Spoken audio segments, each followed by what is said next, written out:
Entre 1783 et 1789, 7 hommes moururent étouffés dans leur sommeil dans les plantations du sud de la Géorgie. Tous étaient des maîtres d'esclaves. Tous furent retrouvés le visage enfoui dans leurs oreillers de plumes. Et tous avaient un lien avec un homme qu'on appelait Tobias. N'oubliez pas de vous abonner à cette chaîne et de commenter de quelle ville vous nous écoutez en ce moment. Votre soutien nous permet de continuer à explorer ces histoires sombres qui hantent notre passé. La Géorgie des années 1780 était la dernière des 13 colonies britanniques fondées en 1733. Initialement conçue comme refuge pour débiteurs et interdisant l'esclavage, la colonie capitula face aux pressions économiques en 1750. L'autorisation de l'esclavage transforma radicalement son économie. Les plantations de riz et d'indigo se multiplièrent le long des rivières côtières, exploitées par des centaines d'esclaves dans une chaleur étouffante.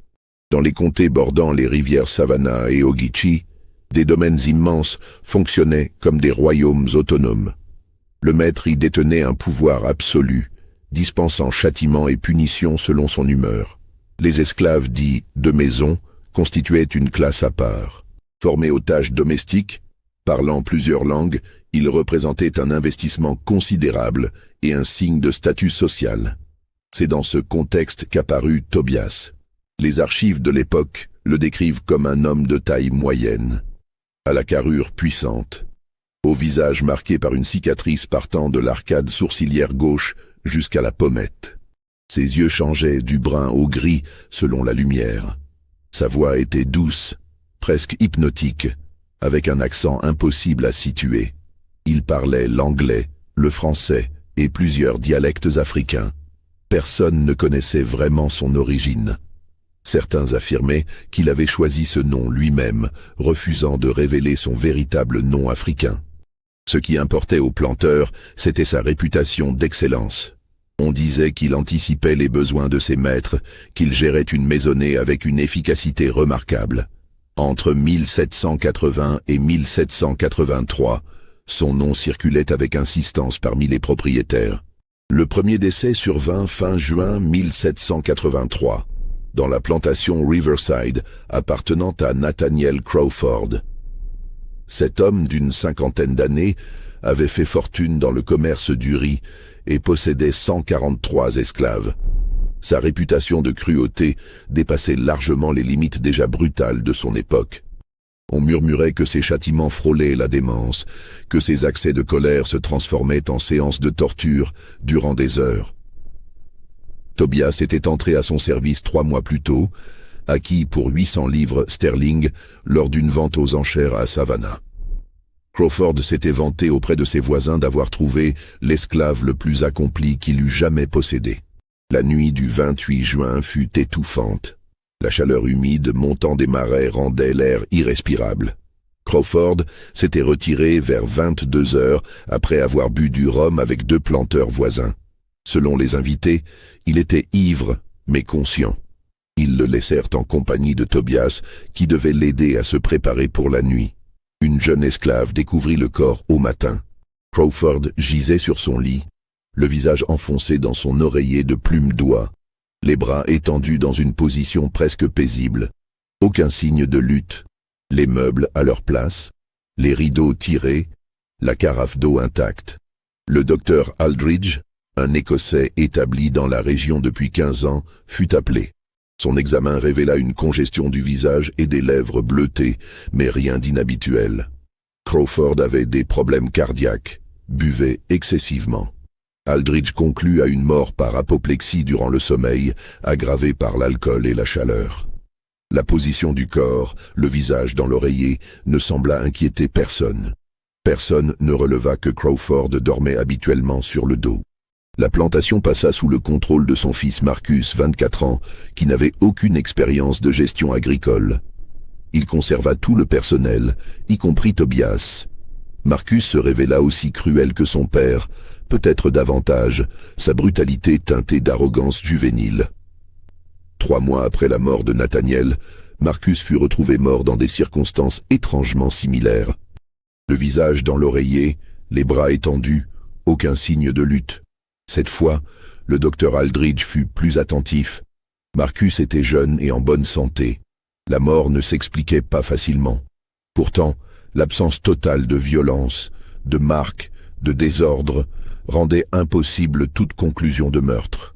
Aldridge interrogea longuement les domestiques. Tous confirmèrent que Marcus s'était retiré seul vers 23 heures. Tobias avait été le dernier à le voir, préparant sa chambre comme chaque soir. Le médecin examina l'oreiller avec attention. Rien de suspect. Il conclut à une mort par cause indéterminée, possiblement une défaillance cardiaque soudaine. La plantation passa alors à Jeremiah Crawford, cousin de Virginie, un homme méthodique et soupçonneux d'une quarantaine d'années. Dès son arrivée, il interrogea personnellement chaque esclave. Lorsqu'on lui présenta Tobias, il le dévisagea longuement. « On me dit que vous étiez présent lors des 2 décès, » dit Jeremiah. Tobias inclina la tête. « Oui, maître. J'ai eu le malheur de servir dans cette maison durant ces tristes événements. Le malheur, dites-vous. Certains pourraient y voir une coïncidence troublante. Les voies du Seigneur sont impénétrables, maître. La mort vient quand elle veut. » Malgré ses soupçons, Jeremiah ne trouva rien à reprocher à Tobias. Il décida de le garder tout en restant vigilant. Les mois passèrent sans incident. Jeremiah se révéla être un gestionnaire compétent, augmentant les cadences de travail et établissant un système de punition gradué. Une nuit de janvier 1784, Jeremiah se réveilla en sursaut dans le noir complet. Quelque chose l'avait tiré du sommeil. Il tendit la main vers les allumettes. Elles n'étaient plus là. « Éléonore » appela-t-il doucement. Pas de réponse. Juste le silence épais de la nuit. Son cœur s'accéléra. Il resta immobile, tous ses sens en alerte. L'obscurité était totale. Puis, il l'entendit. Un souffle. Quelqu'un respirait dans sa chambre, tout près. Qui est là? Le souffle se rapprocha. Le matelas s'affaissa légèrement. Une main se posa sur son épaule, ferme mais pas menaçante. Une voix douce murmura à son oreille. « Dormez, maître. » Dormez paisiblement.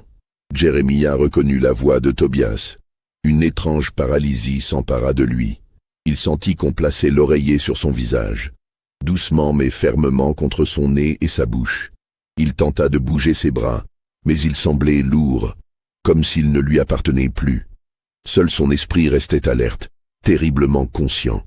La pression augmenta progressivement, pas brutalement, presque avec douceur.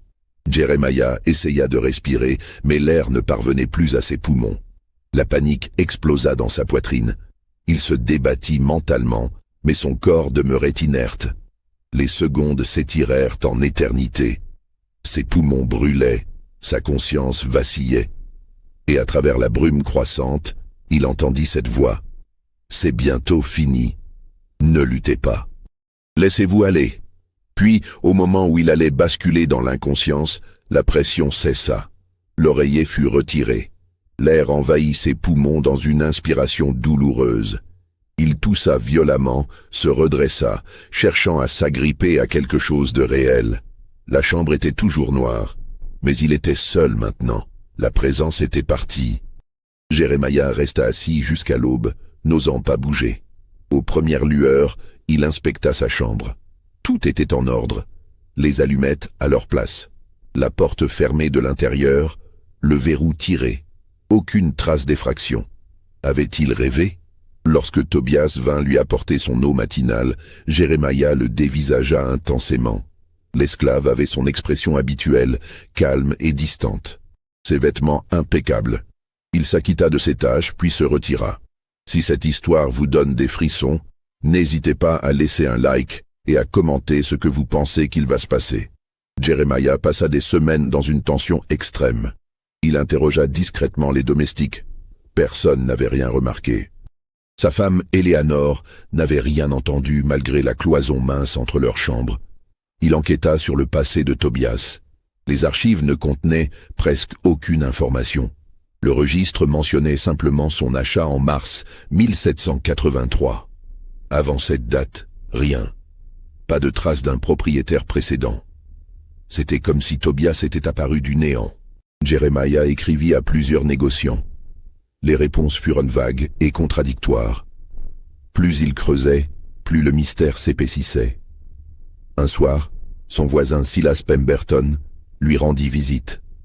« Il y a quelque chose que je n'ai jamais osé mentionner, » dit Pemberton. « J'étais présent le soir où Nathaniel est mort. En partant, j'ai vu Tobias à la fenêtre de la chambre de Nathaniel, me regardant.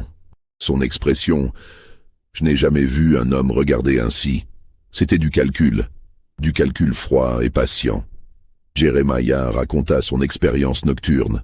Pemberton hocha gravement la tête. « Vous n'êtes pas fou. Cet homme est extrêmement dangereux. Mais nous n'avons aucune preuve. Vendez-le, discrètement, débarrassez-vous de lui. » Jeremiah essaya, mais découvrit que personne ne voulait acheter Tobias.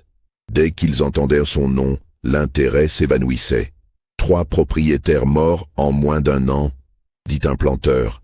Gardez votre esclave maudit. Le mot commençait à circuler. Une réputation se construisait autour de Tobias. Les esclaves chuchotaient son nom avec crainte et respect. Certains affirmaient qu'il possédait des pouvoirs, qu'il pratiquait des rituels interdits. Piégé, Jeremiah décida de partir. Il annonça à sa famille qu'il retournerait en Virginie. Il vendrait la plantation à distance. Une date fut fixée. Le 20 mars. Le 19 mars au soir, Jeremiah plaça 2 gardes robustes devant sa chambre. Il leur expliqua craindre un vol. Les 2 hommes acceptèrent, flattés. Ce furent les cris d'Éléanor qui réveillèrent Jeremiah à l'aube. Les 2 gardes étaient endormis de chaque côté de sa porte, affalés contre les murs. Impossible de les réveiller. Paniqué, Éléanor ouvrit la porte. Jeremiah dormait paisiblement, un sourire sur les lèvres. Sur sa table de chevet, un verre à moitié plein d'un liquide ambré. Le docteur Aldridge examina le contenu. Du laudanum, une dose importante mélangée à de l'alcool, suffisante pour un sommeil profond durant des heures. C'était un autre avertissement, une démonstration encore plus claire. Tobias lui faisait comprendre qu'aucune précaution ne le protégerait. La famille Crawford quitta la plantation le jour même. Jeremiah ne revint jamais en Géorgie. La plantation fut vendue à un consortium de Charleston. Tobias demeura à Riverside sous l'autorité des nouveaux propriétaires. Les nouveaux maîtres nommèrent Abraham Caldwell comme régisseur. Caldwell, dans la quarantaine, était réputé pour son efficacité et sa brutalité. Il considérait les esclaves comme du bétail. Lorsqu'on lui parla des rumeurs, il rit avec mépris. Des superstitions de nègres et des coïncidences. Je ne crois ni aux fantômes, ni aux malédictions. Caldwell prit ses fonctions avec fanatisme. Nouvelles règles strictes, quotas augmentés, surveillance constante. Les esclaves qui ne respectaient pas ces exigences étaient fouettés publiquement. Les rebelles enfermés dans la boîte, où ils ne pouvaient ni se tenir debout, ni s'allonger. Il considéra Tobias avec suspicion et mépris. « On me dit que vous étiez le favori des anciens maîtres. Sachez que je ne joue pas aux favoris. Si vous faites le moindre écart, vous découvrirez comment je discipline les esclaves prétentieux. » Tobias inclina la tête en silence. Caldwell interpréta ce silence comme de la soumission. Durant les mois suivants, les conditions à Riverside se détériorèrent. Caldwell exploitait sans répit. Rations réduites, heures prolongées, punitions sévères. Plusieurs esclaves tentèrent de fuir. Tous furent rattrapés et punis avec une cruauté exemplaire. Étrangement, Tobias ne fut jamais puni. Son travail était impeccable, son attitude irréprochable. Cette docilité même finit par irriter Caldwell. Il y avait quelque chose dans le comportement de Tobias qui le mettait mal à l'aise. Un soir d'août étouffant, Caldwell décida de mettre Tobias à l'épreuve. Il l'appela dans son bureau et lui ordonna de se déshabiller. « On me dit que vous portez des marques étranges, des scarifications qui pourraient être des symboles de sorcellerie. Je veux les voir. » Tobias hésita une seconde, puis déboutonna sa chemise. Son torse portait des scarifications géométriques complexes sur les épaules et la poitrine. Mais Caldwell remarqua surtout des petites marques circulaires sur ses avant-bras. Des brûlures anciennes. Qu'est-ce que c'est? Des punitions, maître, d'un ancien propriétaire qui aimait user de cigares pour corriger ses esclaves. Caldwell hocha la tête. Alors vous connaissez la douleur? Bien, rhabille-toi. Alors que Tobias reboutonnait sa chemise, Caldwell ajouta: j'ai entendu des histoires ridicules selon lesquelles vous seriez responsable des morts. Vous savez ce que j'en pense? Des inventions. Mais si jamais il m'arrive quoi que ce soit, vous serez le premier que je ferai fouetter jusqu'à ce que la vérité sorte. Compris? Oui, maître. Cette nuit-là, Caldwell eut du mal à dormir. Il s'endormit tard, sa main serrant le pistolet sous son oreiller. Il se réveilla au milieu de la nuit avec la sensation d'être observé. La lune filtrait à travers les rideaux. Caldwell tourna la tête et son cœur manqua un battement. Tobias se tenait au pied de son lit, immobile comme une statue, son visage à moitié dans l'ombre. Combien de temps était-il là? Comment était-il entré? La porte était verrouillée. « Qu'est-ce que tu fais ici ?» Tobias ne répondit pas immédiatement.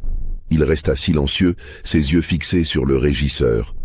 Puis, lentement, il parla, et sa voix avait perdu toute docilité. Elle était froide, plate, dénuée d'émotion. « Vous m'avez demandé si je connaissais la douleur, maître Caldwell. Oh oui, je la connais intimement. Je connais la douleur des brûlures de cigares. Je connais la douleur du fouet. Je connais la douleur des fers. Je connais la douleur de voir ceux que j'aimais vendus, violés, tués. Je porte toutes ces douleurs en moi. » Caldwell voulut atteindre son pistolet, mais ses mains refusèrent de bouger. La même paralysie étrange s'était emparée de lui. « Mais savez-vous ce que j'ai appris, maître Caldwell? J'ai appris que la douleur peut être transformée. Elle peut devenir une arme, elle peut devenir une justice. Tu es fou. Fou? Ou simplement ce que vous avez fait de moi? Ce que des hommes comme vous ont fait de moi durant toutes ces années. » Il était maintenant tout près du lit. Caldwell comprit soudain. Il comprit que les rumeurs n'étaient pas des rumeurs. Il comprit qu'il regardait un tueur qui avait perfectionné son art. « Non », murmura Caldwell, trouvant la force de bouger. Mais c'était trop tard. L'oreiller descendait déjà. Contrairement à Jeremiah, Caldwell n'eut pas droit à un avertissement. La pression continua, régulière et implacable. Caldwell se débattit de toutes ses forces. Ses mains griffaient les draps, ses jambes donnaient des coups, son corps se tordait. Mais Tobias était fort, bien plus fort que son apparence ne le suggérait. Et surtout, il était déterminé. Déterminé par des années de souffrance, par des décennies d'humiliation, par une rage froide qui avait eu tout le temps de mûrir. Les mouvements de Caldwell se firent progressivement plus faibles. Ses mains retombèrent. Ses jambes cessèrent de s'agiter. Son corps devint immobile.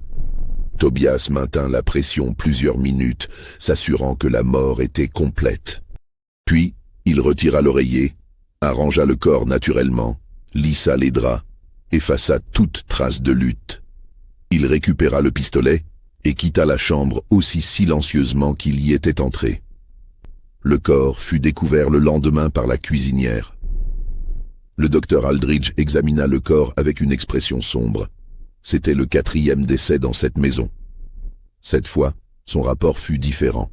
Il mentionna les similitudes troublantes, les légères ecchymoses cohérentes avec une suffocation. « Messieurs, je ne peux plus en conscience attribuer cette mort à des causes naturelles. Je pense que M. Caldwell a été assassiné. Et je pense que les 3 décès précédents l'ont également été. Avez-vous des preuves? Un suspect? Il y a un esclave, un dénommé Tobias, qui était présent lors de chacun de ces décès. Je recommande fortement qu'il soit interrogé.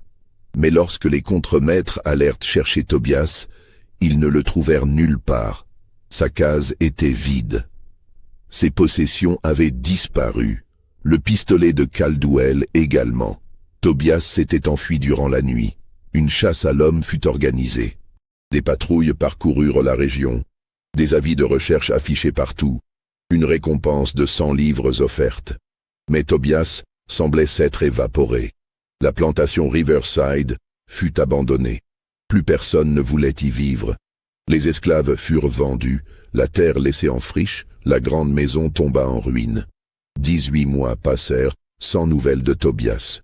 L'affaire fut classée, largement oubliée. Mais en décembre 1785, des rumeurs étranges commencèrent à circuler. Un planteur du comté de Burke fut retrouvé mort dans son lit, le visage dans l'oreiller. Puis en février 1786, un autre décès similaire dans le comté de Richmond. En juillet, un troisième dans le comté d'Effingham. À chaque fois, les victimes étaient des propriétaires connus pour leur cruauté. À chaque fois, la mort survenait la nuit, dans leur chambre. À chaque fois, la même position. Et à chaque fois, des témoins mentionnaient un esclave correspondant à la description de Tobias, bien que le nom variât. Le docteur Aldridge documenta méthodiquement chaque cas. Il établit un profil. Tous étaient des hommes entre 35 et 60 ans. Tous propriétaires de plantations importantes. Tous avec une réputation de violence excessive. Et tous avaient employé récemment un esclave dont la description correspondait. Aldridge présenta ses découvertes aux autorités.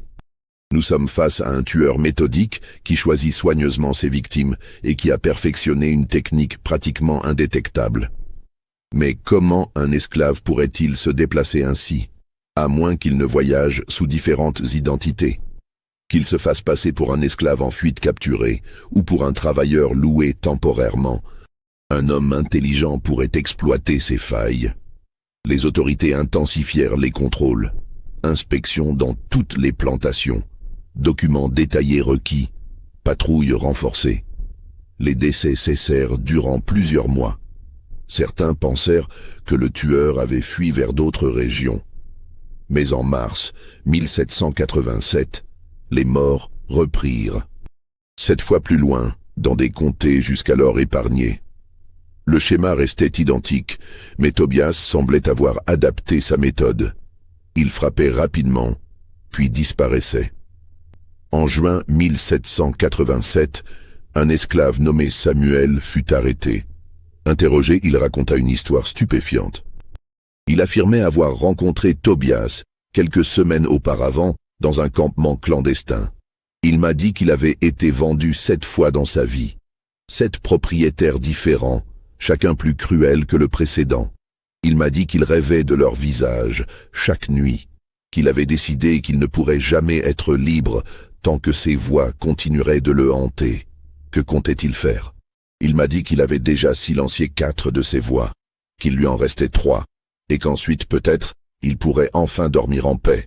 Ce témoignage confirma les pires craintes. Tobias avait une liste précise, une mission déterminée, et il ne s'arrêterait que lorsqu'elle serait épuisée. Des recherches furent entreprises pour identifier les 3 autres propriétaires. Une liste fut établie, recensant tous les planteurs notoirement cruels. 37 noms. Les autorités les avertirent personnellement. Parmi ces noms figuraient 3 hommes particuliers. Elijah Thornton, 52 ans, plantation de tabac dans le comté de Jefferson, ancien officier militaire qui gérait son domaine avec rigidité, appliquant les méthodes disciplinaires de l'armée à ses esclaves. Josiah Pendergast, 43 ans, plantation d'indigo dans le comté de Liberty, maître calculateur qui utilisait la psychologie autant que la violence, excellent dans l'art de diviser pour régner. Marcus Whitfield, 38 ans, plantation de riz dans le comté de McIntosh, connu pour ses accès de rage incontrôlables, frappant ses esclaves avec n'importe quel objet. Lorsqu'ils furent avertis, les 3 hommes réagirent différemment. Thornton transforma sa plantation en forteresse, contremaîtres armés, tours de garde, serrures renforcées, fenêtres barricadées. Il dormait avec un pistolet sous son oreiller et un sabre près du lit.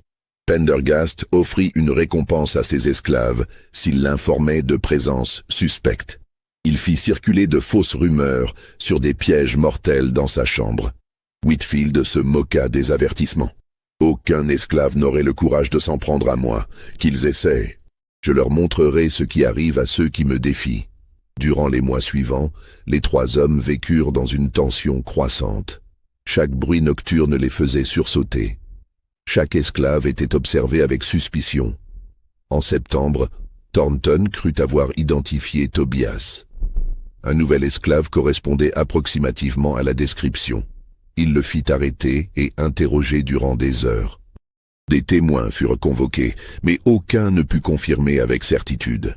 Thornton garda l'homme enchaîné plusieurs semaines, mais Joseph ne commit aucune action suspecte. Il fut finalement relâché. Aldridge découvrit que Tobias avait une connaissance inhabituelle des plantes et de leurs propriétés. Tisanes pour les maux de tête, cataplasme pour les blessures, décoction pour faciliter le sommeil. Cette compétence prenait une dimension sinistre dans le contexte des meurtres. Le médecin entreprit des recherches sur les plantes locales. Certaines espèces, préparées correctement, pouvaient induire une paralysie temporaire sans trace. D'autres provoquaient un sommeil si profond que la victime ne se réveillerait pas. Cela suggérait un niveau de sophistication troublant. En novembre, un esclave mourant demanda à voir un prêtre. Le père O'Brien se rendit à son chevet. Ce que Daniel lui confia était extraordinaire. Face à l'ampleur des révélations, O'Brien décida de rompre le secret sacramentel. Daniel avait passé 2 ans dans la même plantation que Tobias. Il révéla que Tobias n'était pas originaire d'Afrique. Il avait été capturé en Géorgie même, enfant, dans une communauté de marrons, esclaves fugitifs vivant libres dans les montagnes du Nord.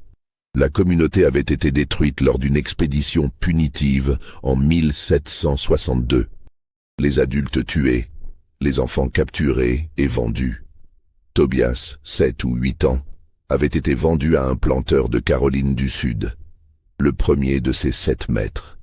Il m'a raconté qu'il avait passé 25 ans en esclavage. 25 ans à observer les Blancs, à apprendre leurs faiblesses, à comprendre leur psychologie.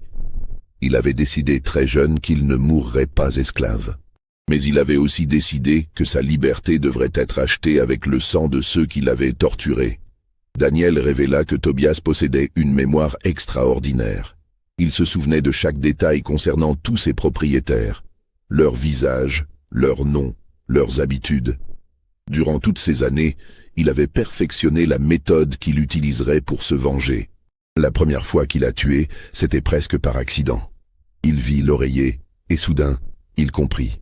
Une mort qui ressemblerait à un accident, qui ne laisserait aucune trace. Il testa l'idée, et quand le maître cessa de respirer, quelque chose changea en lui. Daniel mourut quelques heures après. Le père O'Brien rapporta l'information aux autorités. Cette révélation confirma que Tobias avait un plan précis et qu'il lui restait 3 victimes.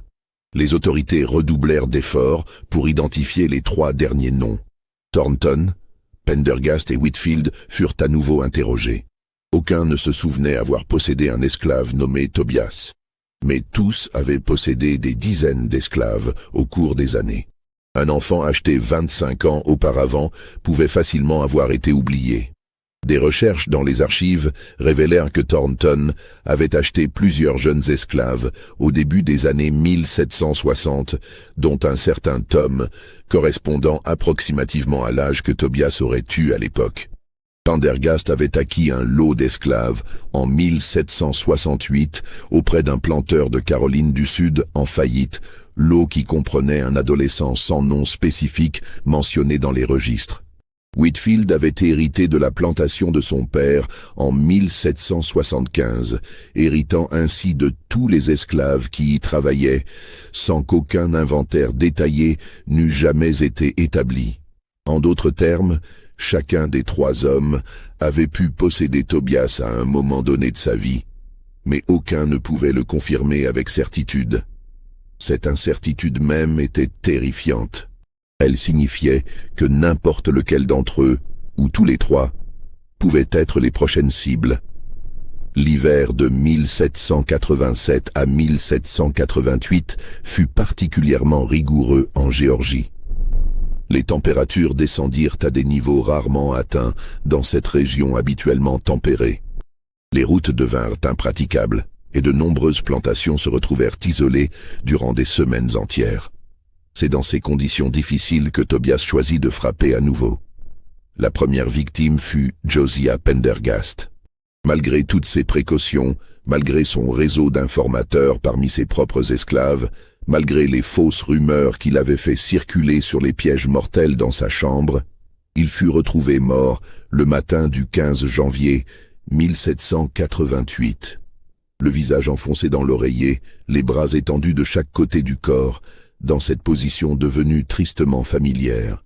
L'enquête révéla que Pendergast avait engagé un nouvel esclave 3 semaines auparavant, un homme d'âge moyen qui se présentait comme un spécialiste de la réparation de meubles.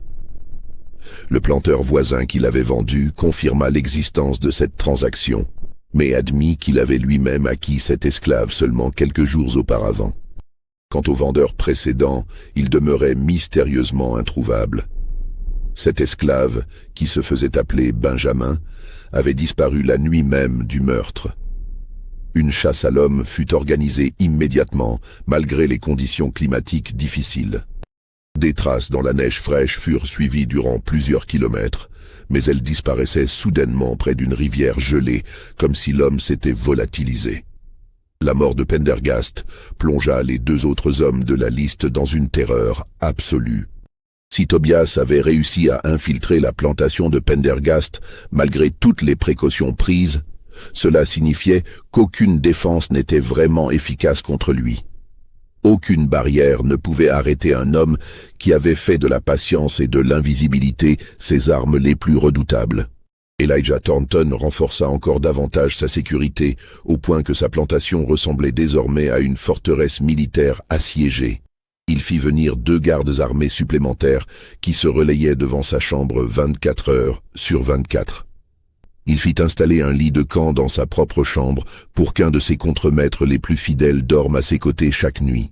Il fit tester systématiquement toute sa nourriture et toutes ses boissons avant de les consommer, craignant un empoisonnement.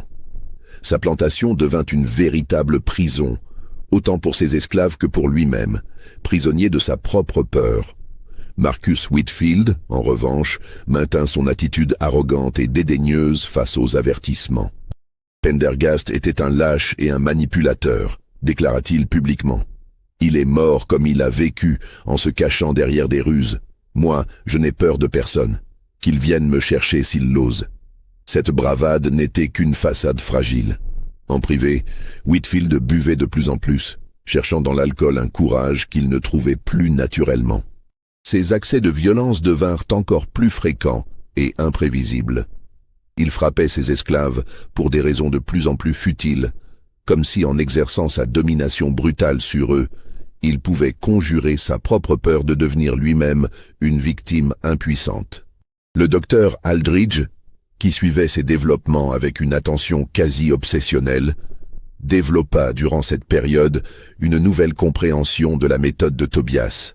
Il n'agit pas seul, expliqua-t-il lors d'une réunion avec les autorités coloniales. Ou plutôt, il bénéficie d'une forme de complicité passive de la part des autres esclaves. Ils savent qui il est. Ils savent probablement ce qu'il fait, mais aucun ne le dénoncera jamais. Pour eux, voyez-vous, il n'est pas un criminel ordinaire. Il est devenu une sorte de vengeur, un symbole de résistance dans un système qui ne leur laisse aucune autre forme de pouvoir. Cette analyse était probablement correcte, mais elle ne donnait aucun moyen concret d'arrêter Tobias. On ne pouvait pas torturer ou menacer tous les esclaves de toutes les plantations de Géorgie pour obtenir des informations. Et même si on le faisait, le code du silence était absolu, renforcé par des décennies d'oppression qui avaient créé une solidarité indéfectible entre les opprimés.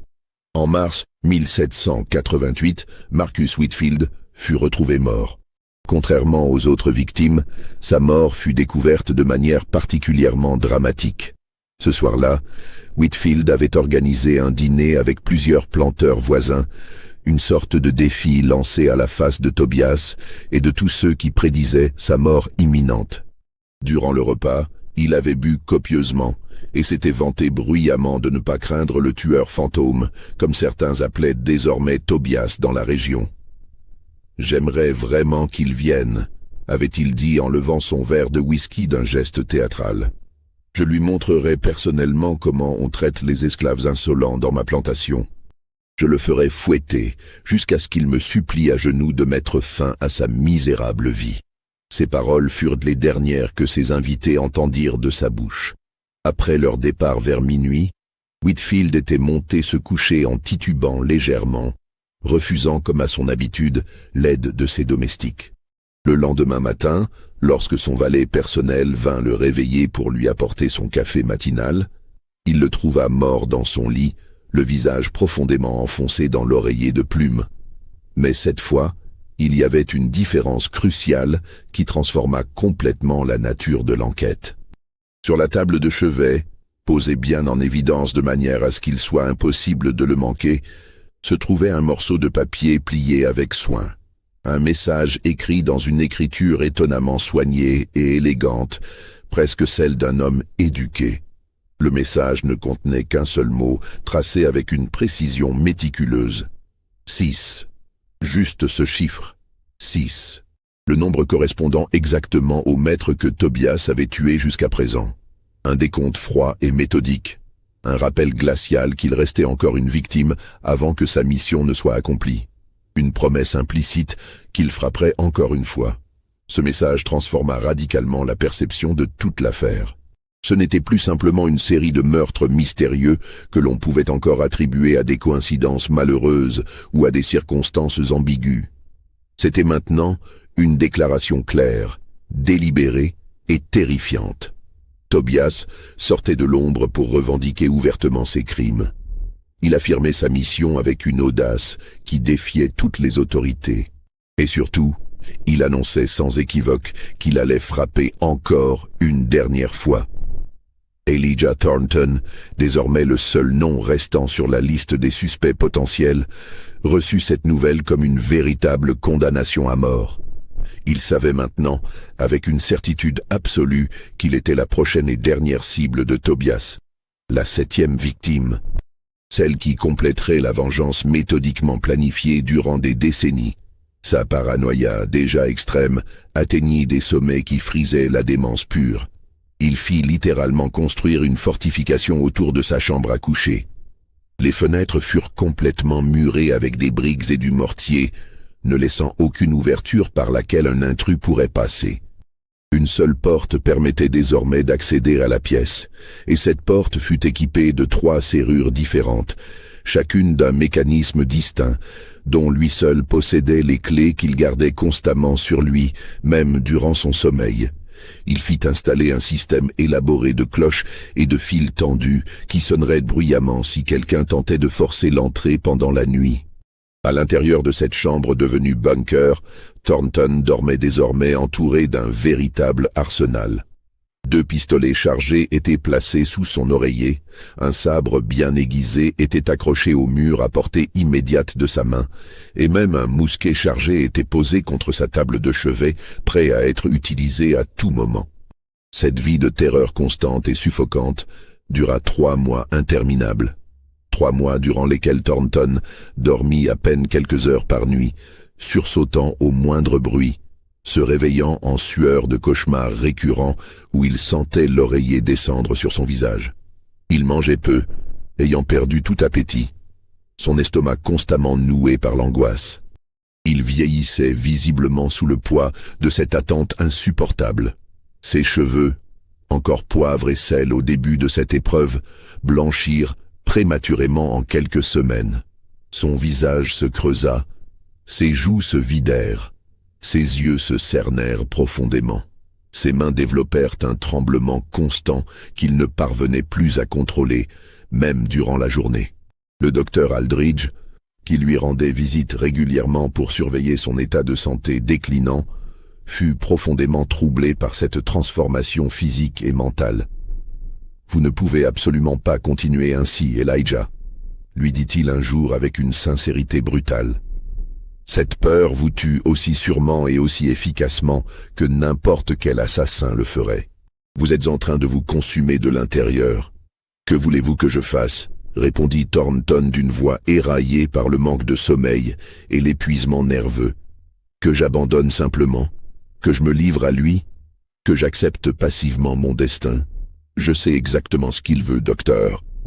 Il veut me voir mort, le visage enfoncé dans un oreiller de plumes, comme tous les autres avant moi. Eh bien, je refuse de lui donner cette satisfaction. Je me battrai jusqu'à mon dernier souffle. Je défendrai ma vie avec toute l'énergie qui me reste. Mais la question que personne n'osait vraiment poser à voix haute, la question qui planait dans l'air comme une présence oppressante, était celle-ci. Comment Thornton pouvait-il être absolument certain d'être la dernière cible de Tobias? Le message laissé après la mort de Whitfield disait simplement « 6 », indiquant le nombre de victimes déjà tuées. Il n'affirmait pas explicitement « 6 sur 7 », ni ne précisait combien de meurtres restaient à accomplir. La 7e et dernière victime pouvait théoriquement être n'importe qui, n'importe où en Géorgie, ou même au-delà de ses frontières. C'est le docteur Aldridge qui, en compilant et en analysant méticuleusement toutes les informations disponibles sur l'affaire, formula finalement une hypothèse radicalement différente qui allait transformer complètement la compréhension de toute cette série de meurtres. Il présenta sa théorie révolutionnaire aux autorités lors d'une réunion extraordinaire, convoquée en juin 1788. « Messieurs, commença-t-il d'une voix grave chargée de conviction, je crois sincèrement que nous avons peut-être commis une erreur fondamentale depuis le début dans notre compréhension de cette affaire. Nous avons automatiquement supposé que les 7 maîtres dont parle Tobias sont nécessairement 7 propriétaires différents qui l'ont possédé successivement durant sa vie d'esclave. Mais que se passe-t-il si cette supposition de base est tout simplement incorrecte? Il déroula alors sur la table une grande carte détaillée de la Géorgie, sur laquelle il avait soigneusement marqué tous les lieux où des meurtres attribués à Tobias avaient eu lieu au cours des 5 dernières années. Regardez attentivement la distribution géographique de ces crimes. Elle ne suit absolument pas un schéma logique cohérent si nous partons du principe que Tobias traque simplement ses anciens maîtres dans l'ordre chronologique où il les a servis. Mais elle prend soudainement tout son sens, elle devient parfaitement logique, si nous la considérons sous un angle complètement différent. Aldridge laissa un silence s'installer dans la pièce, tous les regards fixés sur lui avec une attention intense. Et si Tobias n'avait pas réellement eu 7 propriétaires différents durant sa vie?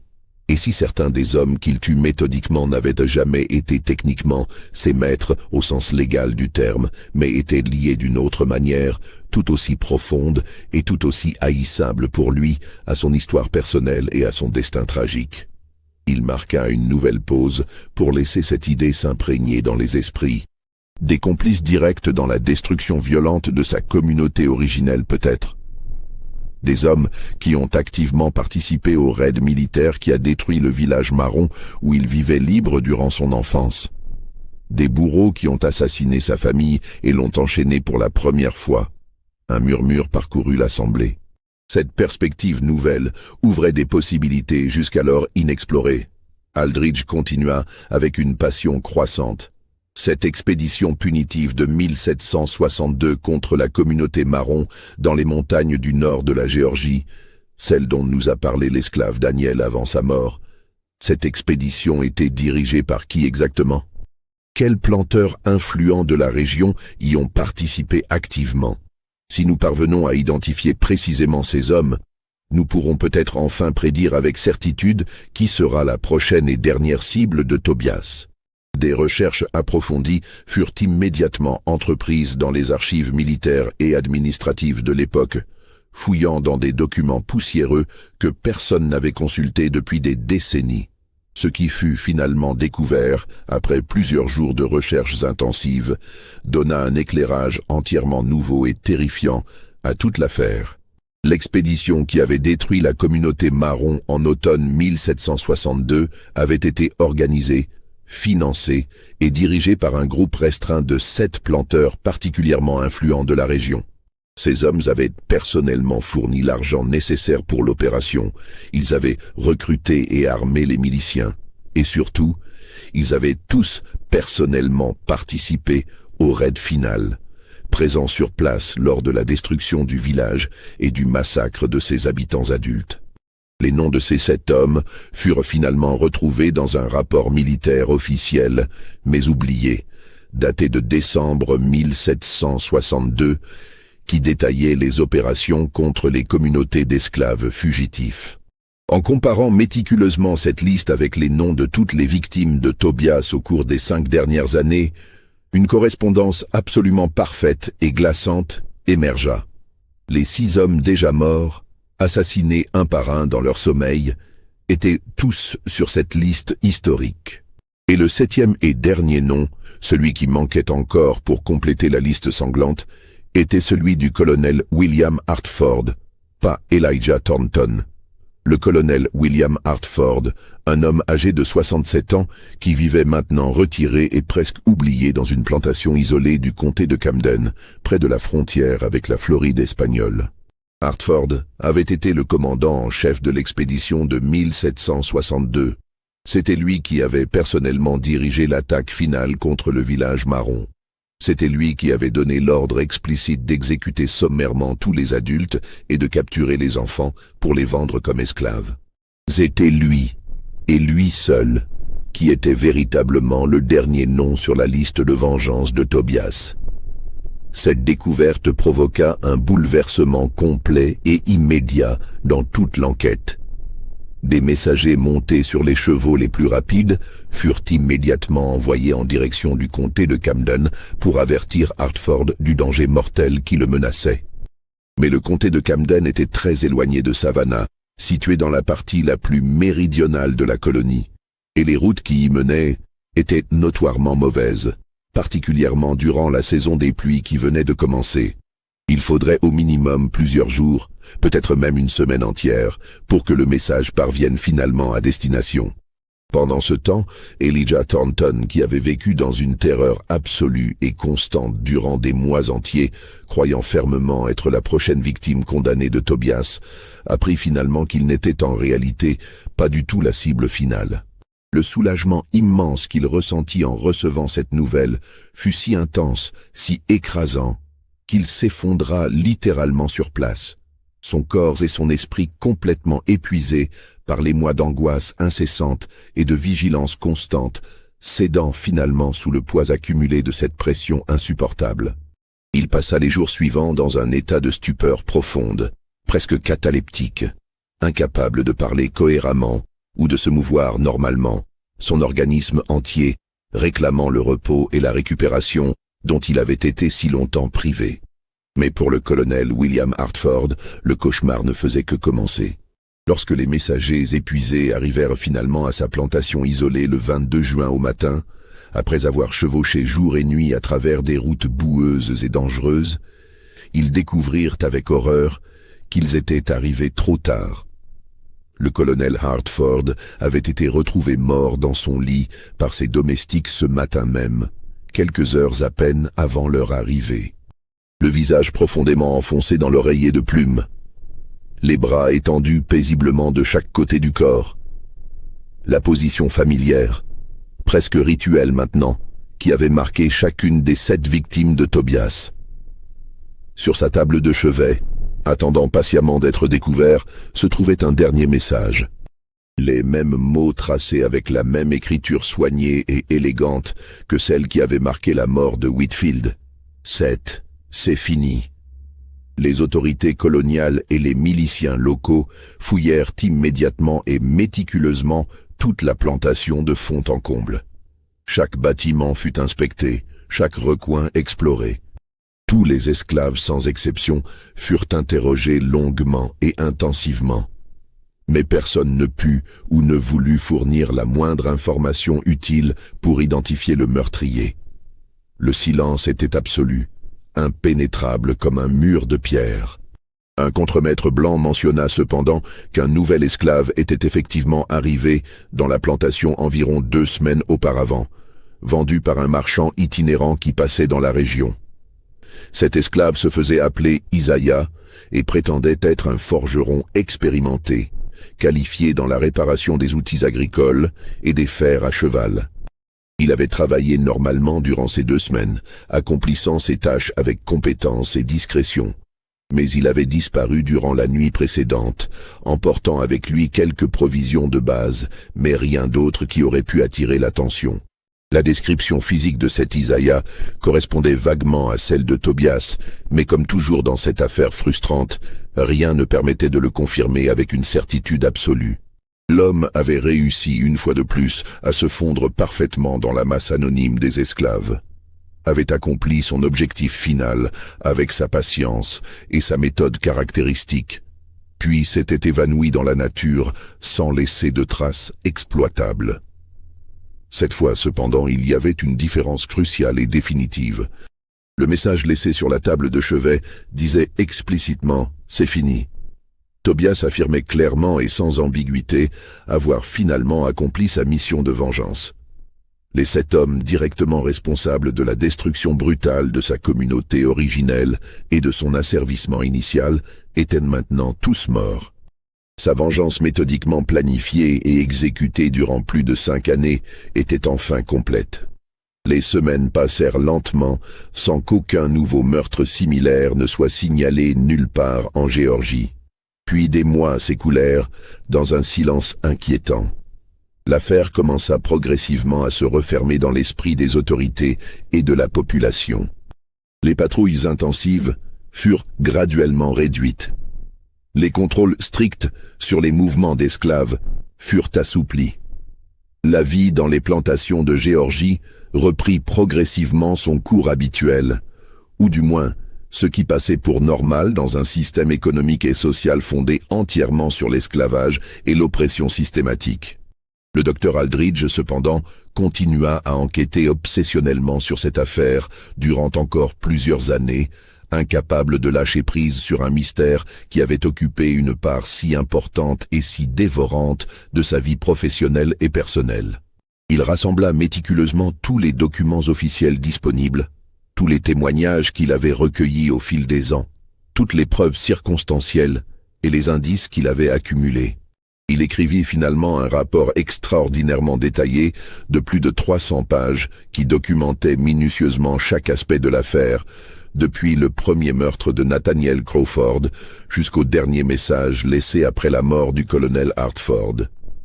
Mais ce rapport exhaustif ne fut jamais publié officiellement, ni rendu accessible au grand public. Les autorités coloniales jugèrent qu'il était politiquement et socialement préférable de ne pas donner trop de publicité à cette histoire troublante.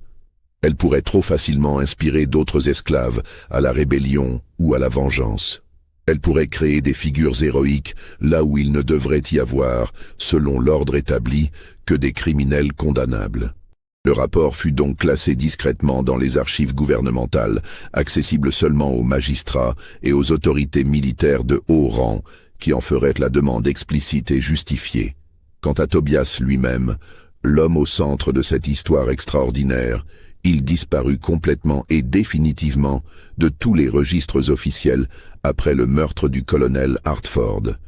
Malgré des recherches qui se poursuivirent sporadiquement durant des années, lancées périodiquement chaque fois qu'un planteur cruel mourait dans des circonstances suspectes, aucune trace vérifiable de lui ne fut jamais retrouvée. Son destin final demeura un mystère aussi impénétrable que son origine exacte l'avait toujours été. Certains pensèrent avec un optimisme prudent qu'il s'était enfui vers les territoires du Nord, rejoignant peut-être les régions où l'esclavage n'existait pas encore, ou commençait à être aboli, trouvant enfin la liberté qu'il avait perdue enfant.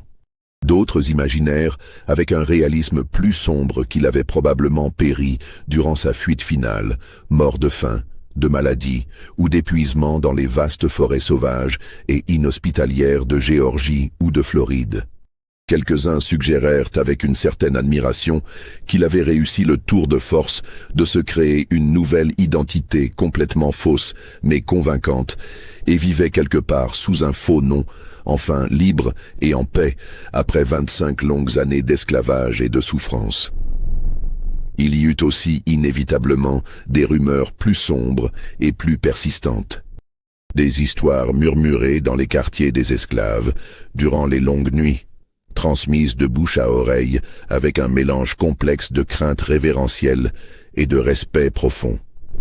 Selon ces histoires qui prirent rapidement une dimension quasi mythologique, Tobias n'avait jamais vraiment quitté la Géorgie.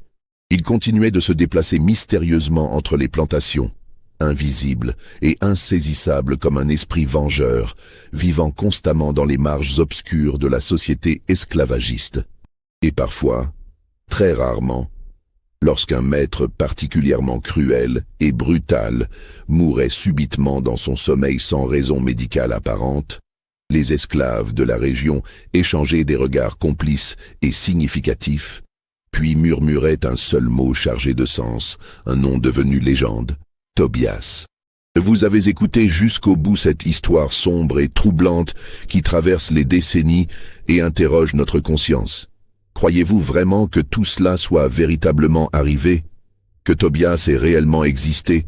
Qu'il ait méthodiquement et patiemment éliminé 7 hommes avec une détermination froide qui défie l'entendement humain? Les documents historiques existent bel et bien, fragmentaires et ambigus certes, mais réels. Les témoignages persistent à travers le temps, déformés peut-être par les années et la légende, mais obstinément présents. Mais la vérité absolue nous échappera probablement toujours, exactement comme Tobias lui-même a réussi à échapper à absolument tous ceux qui le cherchaient. N'oubliez pas de vous abonner à cette chaîne et de partager cette histoire avec tous ceux qui, comme vous, sont fascinés par ces mystères sombres et ces secrets enfouis de notre passé collectif. Laissez un commentaire pour nous dire sincèrement ce que vous pensez de cette histoire. Tobias était-il un meurtrier de sang-froid dénué de toute humanité? Ou était-il simplement un homme poussé au-delà de toutes les limites supportables par un système déshumanisant et inhumain?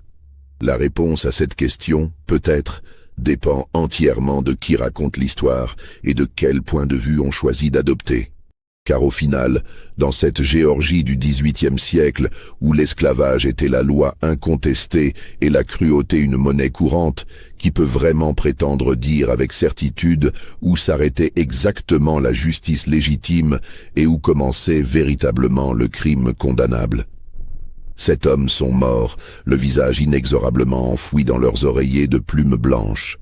7 hommes qui avaient activement participé à la destruction violente d'une communauté libre et avaient asservi pendant des décennies des centaines d'êtres humains innocents. Et quelque part dans l'immensité du continent américain, peut-être, un homme nommé Tobias a enfin trouvé le repos et la paix intérieure qu'il cherchait. Ou peut-être continue-t-il encore aujourd'hui de hanter les cauchemars de tous ceux qui oppriment les faibles et les sans défense. L'histoire ne donne malheureusement pas toujours des réponses claires et définitives à nos questions les plus troublantes.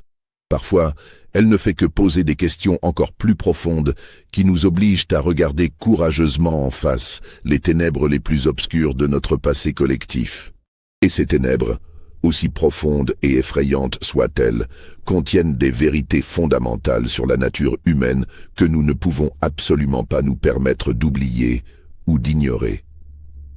Tobias l'étrangleur, l'esclave de Géorgie qui étouffa 7 maîtres avec leurs propres oreillers.